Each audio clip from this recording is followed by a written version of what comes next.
l'activité depuis une vingtaine d'années, 22 ans peut-être, quelque chose comme ça.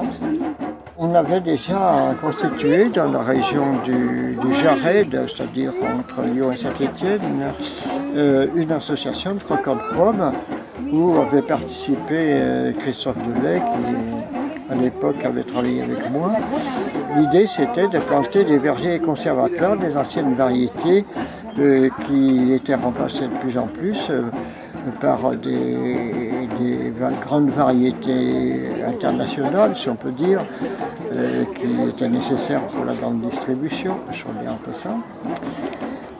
Et ça faisait disparaître toutes les variétés locales qui avaient un intérêt particulier avec des caractéristiques de conservation, de qualité qui étaient adaptées aux petites régions. Donc l'idée c'était de conserver ce patrimoine. Donc on a constitué des vergers dans la plupart des espèces fruitières, les poires, les pommes, les pêches, les cerisiers, ainsi de suite.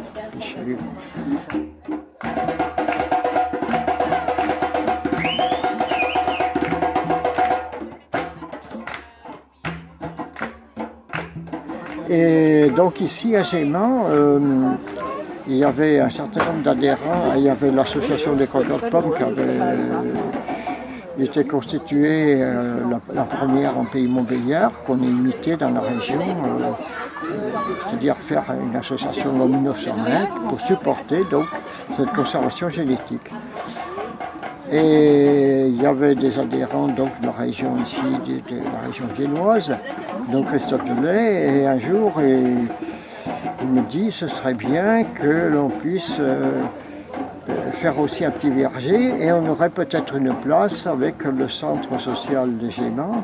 Il y avait à l'époque, il était géré par une association culturelle et on leur a demandé l'autorisation et c'est comme ça qu'on a planté ces emprunttiers ici.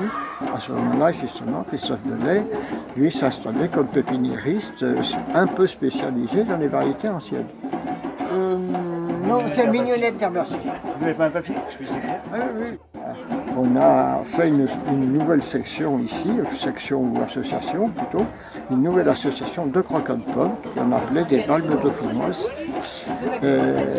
pour entretenir le verger. Puis quand il y a eu le verger, on a dit il faut le faire connaître, pourquoi on ne ferait pas une fête? C'est comme ça qu'est née les pommes de pin.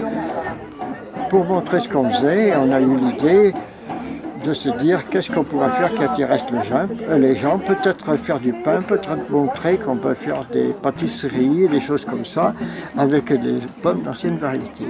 Et la fête a démarré comme ça.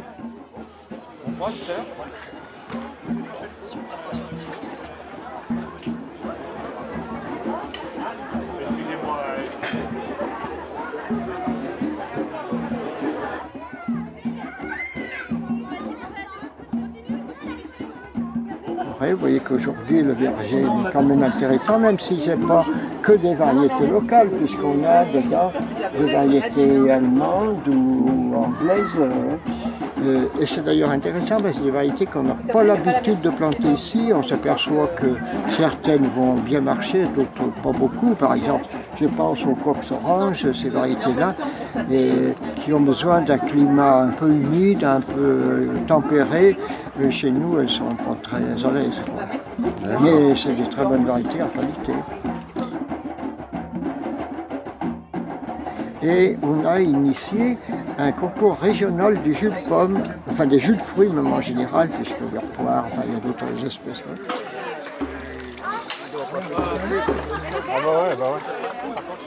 Et on veut approcher rapidement, et puis après quand ça commence à sortir, on met là.